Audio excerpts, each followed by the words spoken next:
रात गए कराची के इलाके डिफेंस फेज 6 बुखारी कमर्शियल के सिग्नल पर तेज रफ्तार डबल केबिन पिकअप ने फूल फरोश को कैसे कुचला, हादसे की सीसीटीवी फुटेज डॉन न्यूज़ ने हासिल कर ली है। मजीद जानते हैं डॉन न्यूज़ के नुमाइंदे मोहम्मद बिलाल खान से। बिलाल, अपडेट कीजिएगा। जी बिल्कुल, देखिए रात में होने वाले हादसे की फुटेज सामने आ गई है। सिग्नल बंद था, कार सवार ने फुटपाथ से गुजरने की कोशिश की। फुटेज में देखा जा सकता है कि इस दौरान कार सवार ने फुटपाथ पर सोते बाप बेटे को कुचल दिया। गाड़ी से हादसा होने के बाद शहरी जमा हुए, जबकि कार सवार जख्मी बाप बेटा को लेकर अस्पताल चला जाता है, जबकि कार में एक मर्द के साथ खातून भी सवार थी।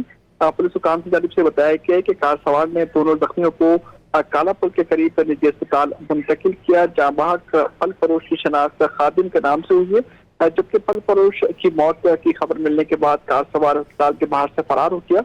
हादसे का मुकदमा दरअसल थाने में दर्ज किया गया है। मुलजिमान की गिरफ्तारी की कोशिश की जा रही है। जी, बहुत शुक्रिया बिलाल।